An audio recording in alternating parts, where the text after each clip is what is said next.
Hi, I'm Steve, and welcome to A Dark Dream of Terrible Things. And then it was over.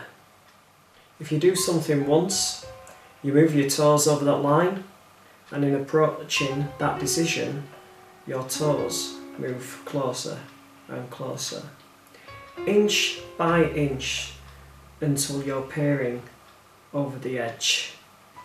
Then you do that thing you thought you'd never do. Inconceivable! Something you tell yourself you wouldn't do, couldn't do. The thought itself would make you recoil in revulsion. But you do it. Just that once. And it's done. Whether anyone knows or finds out, or if it stays with you and you alone, your secret to keep safe and hidden, you still did that something once. Then you do it again. Eventually, no matter what thing is, no matter who you are or were, or who you think are or were, if you do something enough times, you become immune to it. And whatever kept your toes behind that invisible line is no longer strong enough to hold you back, and you're fully over the parapet now, waiting to see what lies in the darkness ahead, waiting to see if you fall. The blood was everywhere. It seeped out of their fully open skull, cracked pieces of bone, smashed and fractured, like a heavy vase that has been held against the wall. Its fragments line on the floor. So lay the remains of what was once a head, nothing more than debris. The open orifice wheeled and sopped as the thick dark blood began to congeal and redden as the oxygen touched it. But the flow continued to spread, an oil spill, almost captivating, as it flowed around the tile floor in the silent room. An occasional car drove by to cut the silence. It grew louder, then a crescendo, and it faded away into the night. Small droplets of rain trapped against the window. He gradually came out of a trance, picked up a packet of cigarettes and knocked one out the pack. "Is it okay if I borrow a smoke off you?"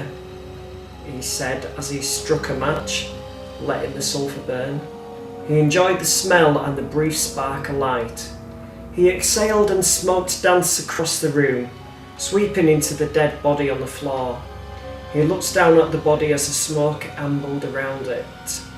The head was in a curious position, the neck bent, possibly broken from the impact when it hit the floor, or the commotion that resulted in it. The mouth was open, almost as if the jaw is opened in a biting position. He laughed. "Were you feeling a bit peckish, mate?" He rolled the cigarette around in his fingers, inspected his hands and his nails. The cigarette was nearly down to the filter. "Well, best get on with the rest of it," he said, as he looked over at the body. "Idle hands and all that. Plenty of work needed before the night is over." He got up and carefully stepped away from the large thick pool of blood and moved into the kitchen. He held the cigarette under the tap and then ran the water. Putting it out, he then took a zip-sealed bag out of his pocket and placed it inside, which had a pair of used and bloodied latex gloves already inside. He let out a laboured breath, then looked back into the living room as the lump of corpse laid there. "3, he said, as he walked into the living room. "You are number 3, and there will be many more to come." He pulled his sleeve up and rolled a layer of latex from his arm to expose it properly. He read the time and mouthed being 30 minutes. "It's time I left you to ponder your situation." He put a sports bag onto the settee and placed the zip-seal bag inside. Then he reached over the body and picked up a crowbar. He held it up and see the pieces of scalp and hair that were stuck into the end. A grisly business. He wiped down the handle with a wet wipe and threw it into the bag, and left the weapon on the coffee table. Then he heard a crackle of noise, a beep. and two voices in static conversation. He listened carefully as the voices got louder. He looked around the room, then started to move around the living room. He took out a fresh pair of latex gloves and pulled them on. He looked around the apartment. Then he walked over to a flat screen TV. He dismantled it from its stand with a screwdriver. He grabbed an Xbox and Blu-ray player and placed them in the sports bag. He took care to avoid disturbing the body or its proximity area.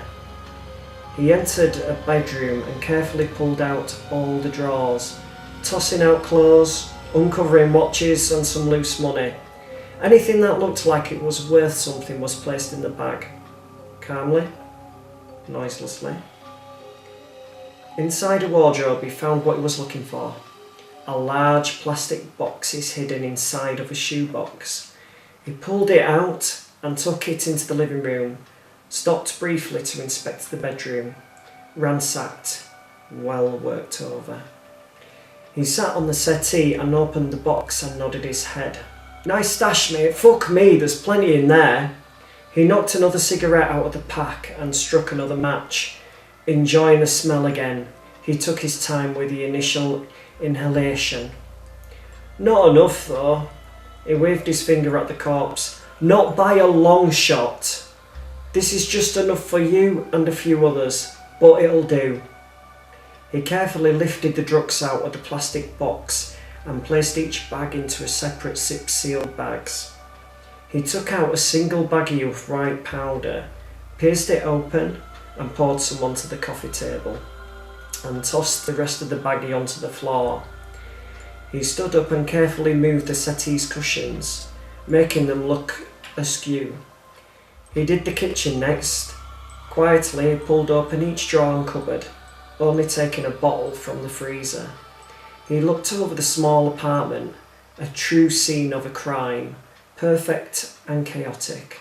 He looked over the body one last time. I'll be leaving you now, mate.